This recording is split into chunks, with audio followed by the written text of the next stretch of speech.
Serial today episode దేవా నాగవల్లితో బాలరాజును విడిపించడానికి ఈరోజు హాఫ్ టికెట్ వచ్చాడు. బాలరాజు దగ్గరికి వచ్చి హాఫ్ టికెట్ అన్న నేను చిన్నిని చూశాను, చిన్నితో మాట్లాడాననేసి అన్నాడు. మేము హాఫ్ టికెట్ను అలాగే బాలరాజును ఇద్దరిని కొట్టి బంధించాము. వాళ్ళ నోటితో ఎలాగైనా కానీ చిన్ని ఎక్కడుందో, చిన్ని ఎవరో నేను కనుక్కుంటే మనం మ్యాడీని ఇంటికి తీసుకురావచ్చు అనేసి అంటాడు. అప్పుడు నాగవల్లి అవును బావా, మ్యాడీని చిన్ని ఎక్కడుందో తెలిస్తే చాలు, మ్యాడీ మన దగ్గరకు వచ్చేస్తాడు బావా అనేసి అంటుంది.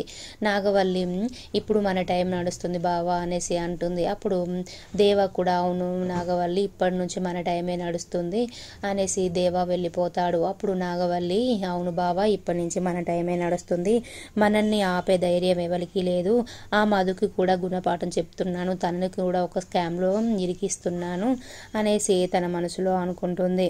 అప్పుడు సరేలే అనేసి నాగవల్లి అక్కడి నుంచి వెళ్ళిపోతుంది. తర్వాత మధు అలాగే మ్యాడీ ఇద్దరు బాధపడుతూ కూర్చుంటారు. ఎలాగైనా మధుని నిర్దోషిగా నిరూపించాలనేసి మ్యాడీ అనుకుంటాడు. మ్యాడీ ఎలాగైనా ఈవినింగ్ కల్లా నేను నిర్దోషిగా నేను విడిపిస్తాను మధు అనేసి అంటాడు. అప్పుడు మధు ఒకవేళ సాయంత్రం వరకు నువ్వు నిరూపించకపోతే నాకు హాల్ టికెట్ ఇవ్వరు కదా మ్యాడీ, నేను ఎగ్జామ్ రాయను కదా మ్యాడీ అనేసి తను బాధపడుతూ ఉంటుంది. అప్పుడు చందు కూడా మధు నువ్వు బాధపడకు, నువ్వు ఎలాంటి దానివో కాలేజీ మొత్తం తెలుసు, నువ్వు ఆ తప్పి చేసి ఉండవు, ఎలాగైనా నేను కాలేజీ మేనేజ్మెంట్తో మాట్లాడి హాల్ టికెట్ రావడానికి నేను ట్రై చేస్తాననేసి చందు అక్కడి నుంచి వెళ్ళిపోతాడు. తర్వాత మధు ఎలాగైనా నేను నిర్దోషిగా ఎలా బయటకు రావాలి మ్యాడీ అనేసి మ్యాడీతో డిస్కషన్ చేస్తూ ఉంటుంది. మ్యాడీ నీకు అసలు ఆ అకౌంట్లో నుంచి డబ్బులు ఎలా పడ్డాయో ఆ అకౌంట్ నెంబర్ ఒకసారి చూపించు, ఆ ఫోన్ నెంబర్ ఒకసారి చూపించు అనేసి అంటాడు. అప్పుడు మ్యాడీ చూసేసరికి అకౌంట్ నెంబర్ ఇట్లా ఏమి కనిపిస్తాయి కానీ వాళ్ళకు కాల్ చేస్తే మాత్రం రింగ్ కాదు. అప్పుడు మధు నువ్వు ఎవరికైనా ఫోన్ ఇచ్చావా, ఈ మధ్యలో ఎవరికైనా కొత్త నెంబర్ అనేసి ఇచ్చావా, నీ నెంబర్ని కొత్త వాళ్ళకి ఏమైనా ఇచ్చావా అనేసి అంటాడు. అప్పుడు కొత్త నెంబర్ ఎవరికి ఏమి ఇవ్వలేదు, నేను మా అమ్మ మా నాన్న వాళ్ళకే ఇంట్లో వాళ్ళకి తెలుసు, అంతేగాని నేను ఎవరికి ఇవ్వలేదు ఈ మధ్యలో నెంబరు, మళ్ళీ ఎవరైనా ఫోన్ చేస్తాను నేను మా అమ్మకి బాగాలేదనేసి నిన్నెవరైనా ఫోన్ అడిగారా మధు అనేసి అడుగుతాడు మ్యాడీ. అప్పుడు మధు అవును మ్యాడీ, నేను బుక్ స్టాల్కి వెళ్ళినప్పుడు ఒక అబ్బాయి నాకు కొంచెం మీ ఫోన్ ఇస్తారా, నా ఫోన్ స్విచ్ ఆఫ్ అయింది, మా అమ్మకి హెల్త్ బాగాలేదని అడిగితే నేను ఇచ్చాననేసి అంటుంది. అప్పుడు మ్యాడీ అయితే ఆ నెంబర్కి ఒకసారి కాల్ చేయనేసరికి చూసేసరికి ఆ నెంబర్ అందులో ఉండదు, ఆ అబ్బాయి డిలీట్ చేస్తాడు. అయితే మధు అవును మ్యాడీ ఆ నెంబర్ని డిలీట్ చేశాడు, నెంబర్ ఏం లేదు, ఆ అబ్బాయి అలా చేసుంటాడు అనేసి అంటుంది. అప్పుడు మ్యాడీ అవును ఆ అబ్బాయి అలా చేసుంటాడు, నేను బుక్ స్టాల్కి వెళ్ళి ఆ అబ్బాయిని కనుక్కుంటాను, నువ్వేం బాధపడకు, ఈవినింగ్ కల్లా నీకు హాల్ టికెట్ ఇచ్చేలా నేను చూస్తాను అనేసి అక్కడ నుంచి వెళ్ళిపోతాడు. వెళ్ళిపోయిన మ్యాడీ బుక్ స్టాల్కి వెళ్ళి అక్కడ షాప్ ఆయనతో మాట్లాడతాడు.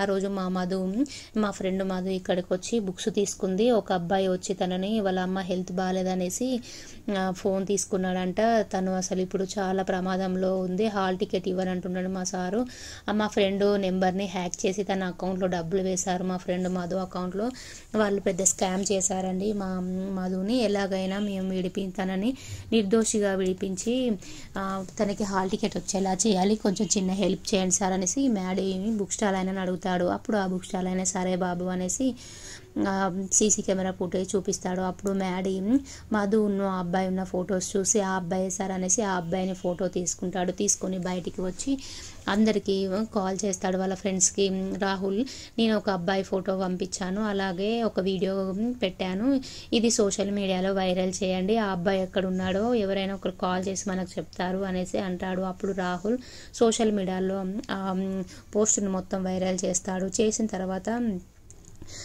దేవా అలాగే నాగవల్లి గోతిక దగ్గర కూర్చుంటారు. దేవా మ్యాడీ ఏంటి పోస్ట్ పెట్టాడనేసి చూస్తాడు. అప్పుడు దేవా ఆ అమ్మాయి అలాంటిది కాదు కదా, ఆ అమ్మాయి మీద ఎవరో వేసినట్టున్నారు కేసు, ఆ అమ్మాయి మొహం చూస్తే మాత్రం అలాంటిది కాదు, స్కాములు చేసే అమ్మాయి లాగా అయితే లేదు తను అనేసి అంటాడు. అప్పుడు నాగవల్లి అక్కడి నుంచి వెళ్ళిపోతుంది. వెళ్ళి నాయకుని పిలిచి నాయకు మ్యాడీ బాబు ఇలా చేశాడు, స్కామ్ లాగా మనమే చేశామని తెలిస్తే ఇంకేమైనా ఉందా, ఆ అబ్బాయి వాళ్ళు స్కామ్ చేసిన అబ్బాయి వాళ్ళని ఇక్కడ ఉండనకు పారిపోమని చెప్పు అనేసి అంటాడు. అప్పుడు నాయకు మాడి బాబు అలా చేశాడా, పోస్ట్ పెట్టాడా, నేను చూసుకుంటాను మేడం అనేసి అక్కడ నుంచి వెళ్ళిపోతాడు.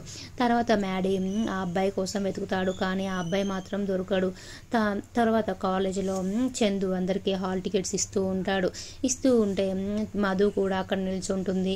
అప్పుడు సంజు వచ్చి ఈ మధు మాత్రం ఈ ఇయర్ మాత్రం ఎగ్జామ్స్ రాయదు అనే, ఎగ్జామ్స్ రాయకపోవడం పక్క అనేసి అక్కడ నుంచి వెళ్ళిపోతాడు. తర్వాత లోహి స్వప్న అందరూ హాల్ టికెట్స్ తీసుకుంటే మధు బాధపడుతుంది.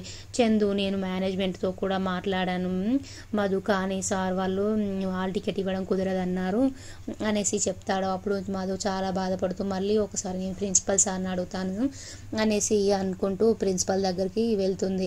మ్యాడీ ఆ అబ్బాయి ఒక అబ్బాయి ఫోన్ చేసి మీరు పోస్ట్లో పెట్టిన అబ్బాయి నేను చూశానండి, తను ఇక్కడే ఉన్నాడు, వెంకటరమణ కాలనీలో ఉన్నాడు అనేసి చెప్తాడు. అప్పుడు మధు ఏమో ప్రిన్సిపల్ దగ్గరికి పోతూ ఉంటుంది. మ్యాడీ ఏమో వెంకటరమణ కాలనీకి వెళ్ళి ఆ అబ్బాయిని తీసుకొని కాలేజీకి వస్తాడు.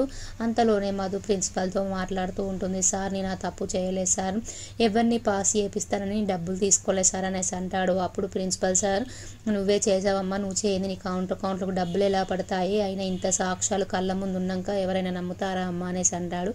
అప్పుడే మ్యాడీ నమ్మాలి సార్, ఇగో మధు నిర్దోషని నమ్మాలి, ఈ అబ్బాయే మధుకి నెంబర్కి కాల్ చేస్తానని తీసుకొని మధు ఫోన్ తీసుకొని ఆ అబ్బాయే ఇలా చేశాడు సార్, వాళ్ళ అమ్మ హెల్త్ బాగాలేదని తీసుకున్నాడంట అనేసి అంటాడు. అప్పుడు మ్యాడీ ఒక 2 దెబ్బలు ఆ అబ్బాయిని కొడతాడు. కొట్టి చెప్పురా, నువ్వే అలా చేసావని చెప్పు, మధు నిర్దోషని చెప్పురా అనేసి అంటాడు. అప్పుడు ఆ అబ్బాయి అవును సార్, ఆ అమ్మాయికి ఏం తెలియదు, నేనే మా అమ్మకి ఆరోగ్యం బాగాలేదని తన ఫోన్ తీసుకొని ఆ అమ్మాయి నెంబర్ నాకు పంపించుకొని ఆ అమ్మాయికి డబ్బులు వచ్చేలా నేనే చేశాను, ఇలా మాకు ఒకసారి చెప్తారు, చెప్పినప్పుడు మేము ఇలా చేస్తాం సార్ అనేసి అంటాడు. అప్పుడు మధు నిర్దోష అనేసి ప్రిన్సిపల్ నమ్ముతాడు.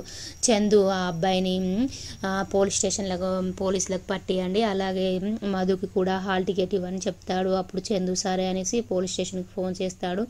అలాగే మధుకు కూడా హాల్ టికెట్ ఇస్తాడు. మధు హాల్ టికెట్ తీసుకొని మ్యాడీ దగ్గరికి వచ్చి థ్యాంక్ యూ మ్యాడీ, నువ్వు లేకపోతే నేను ఎగ్జామ్స్ రాసేదానినే కాదు అని హగ్ చేసుకుంటుంది. చేసుకోగానే అప్పుడు మ్యాడీ కూల్ మధు, ఇప్పుడైతే ఎగ్జామ్స్ రాస్తావు కదా, నువ్వు హ్యాపీ కదా అనేసి అంటాడు. మధు హ్యాపీ అనేసి అంటుంది. అప్పుడే మ్యాడీకి ఫోన్ వస్తుంది. మ్యాడీ ఫోన్ లిఫ్ట్ చేసేసరికి ఎస్ఐ ఫోన్ చేసి ఆ అబ్బాయి దొరికాడు కదా బాబు, మీ డాడీ కూడా మాకు ఫోన్ చేసి మీకు దేవా కూడా ఫోన్ చేసి, దేవా సార్ కూడా ఫోన్ చేసి మ్యాడీ బాబుకి హెల్ప్ చేయండి, ఎలాగైనా ఆ అబ్బాయిని పట్టుకోనని మాకు చెప్పాడు, మేము ఇంకా ఎక్కువ మా పోలీసులను పెట్టి మేము లొకేషన్లు ట్రేస్ చేసి మీకు చెప్పాం బాబు అనేసి అంటాడు. అప్పుడు మ్యాడీ అవునా నాన్న డాడీ చెప్పాడా అనేసి అనుకొని థ్యాంక్ యూ అనేసి చెప్పేస్తాడు. అప్పుడు మ్యాడీ మధుతో అవును మధు, మా నాన్న కూడా మాకు హెల్ప్ చేశాడు, నిన్ను నిర్దోషిగా నిరూపించడానికి మా డాడీ కూడా హెల్ప్ చేశాడు, డాడీకి థ్యాంక్ యూ చెప్దాం మధు, డాడీ దగ్గరికి వెళ్దాం అనేసి మధు అలాగే మ్యాడీ ఇద్దరు కలిసి వెళ్తారు. తర్వాత లోహిత అలాగే వరుణ్